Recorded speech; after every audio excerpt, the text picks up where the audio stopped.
Untuk natur sistem kali ini, para sahabatku dimanapun berada, mohon like, subscribe, dan terima kasih atas segala dukungannya. Berulang-ulang juga saya terus menerus untuk memberikan sharing. Barangkali sharing saya banyak memberikan manfaat, di mana sahabatku semuanya yang mencintai tanaman unik dan tanaman langka juga mengenai tumbuh kembang generatifnya, terutama tumbuhan pakis batu, di mana tumbuhan pakis batu adalah tumbuhan kedua setelah tumbuhan lumut. Sebab tumbuhan lumut juga sering saya saringkan, ada lumut-lumut batu, lumut darat, juga lumut air, di mana spesies tumbuhan lumut itu memang banyak sekali kawan. Jadi istilah saya tumbuhan lumut, tumbuhan lumut air, lumut darat, juga lumut-lumut yang lain, termasuk jenis-jenis tumbuhan-tumbuhan jamur. Seperti ini kawan, tentu diawali dengan tumbuhan lumut batu, atau tumbuhan lumut batu itu juga mungkin juga identik dengan tumbuhan lumut darat. Di tumbuhan lumut darat itu kawan juga memberi kelembapan. Kenapa dikatakan memberi kelembapan kawan? Sebab faktor tumbuhan itu akan tumbuh kembang dengan situasi, dengan kondisi habitat yang lembab. Oleh sebab itu, tempat yang secara natur ditumbuhi tumbuhan pakis batu seperti ini adalah memang ada kelembapan, sebab ada tumbuhan lumut darat atau lumut batu yang tumbuh kembang di batuan kapur putih atau di dinding-dinding seperti ini. Sebab yang kita ketahui bersama bahwa saya juga menggunakan dinding ini berbahan dari batuan kapur. Nah, kita lihat seperti ini. Tetapi mengenai generatif dari organzat tumbuhan lumut itu sendiri tidak selalu menghasilkan tumbuhan lumut batu. Tentu kolaborasi organzat berupa mikroorgan secara kasat mata sulit untuk kita lihat.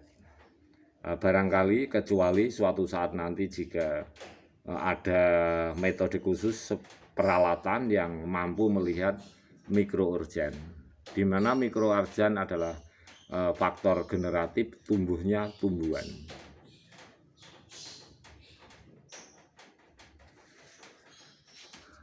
Tumbuhan lumut batu yang tumbuh di dinding seperti ini kawan.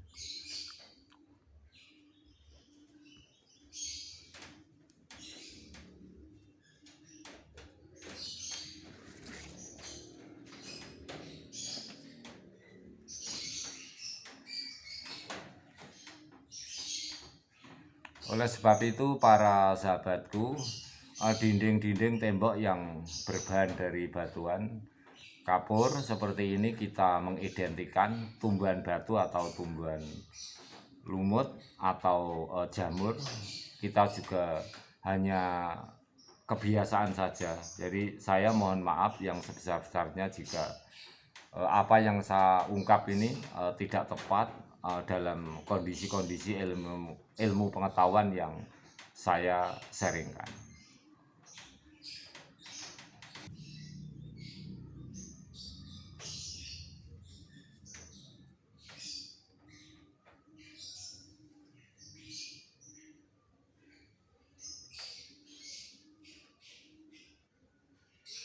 Tentu saja kawan, kalau seperti ini tidak cukup oksigen natur atau oksigen kas halus akan ini cepat musnah. Jadi ini adalah salah satu faktor tumbuh kembangnya tumbuhan pakis batu itu memang ada maksudnya ada energi atau elemen yang memfasilitasi sehingga tumbuhan ini suatu saat tumbuh kembang. Tentu cukup oksigen juga cukup air. Nah, ini perlu campur tangan kita untuk merawatnya. Barangkali sahabatku semuanya berminat untuk memiliki tumbuhan unik, tumbuhan langka. Tentu dengan kondisi tropik iklim yang ada di geografis kita Indonesia ini akan banyak menumbuhkan spesies-spesies tumbuhan lumut, yaitu seperti yang kedua tumbuhan lumut, juga tumbuhan pakis batu, pakis darat, juga pakis pohon.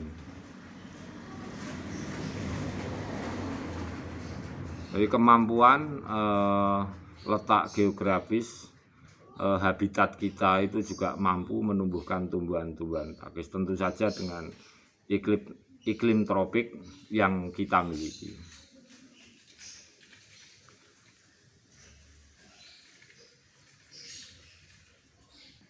Coba para sahabatku kita geser ke arah ya seperti ini kawan. Kita terus akan merawatnya ya seperti ini.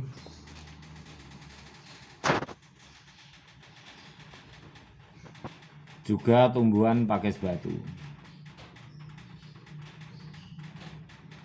Tentu saja kenapa hanya 1 atau 2 spesies tumbuhan pakis batu yang tumbuh tidak merata. Tentu hal-hal itu juga kita kurang mengetahui, tapi sebab organ zat yang berupa mikroorgan sehingga menjadi sel kehidupan itu sementara hanyalah bisa kita ketahui dari sisi realitinya, yaitu tumbuhan pakis seperti ini yang tidak dalam jumlah besar. Tentu kadang-kadang cuma tumbuh 1-2 saja. Kita coba keluar di bahu jalan kawan.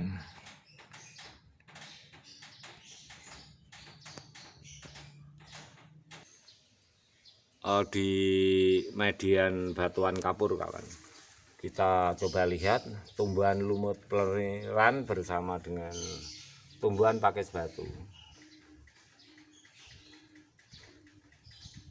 Tentu diawali dari tumbuhan lumut batu atau lumut darat. Dan ini mengenai habitat atau suhu, memang lembab itu sangat diperlukan. Bahkan tumbuhan lumut itu mampu tumbuh kembang dalam situasi yang sangat lembab, sehingga menumbuhkan tumbuhan jenis pakis batu seperti ini.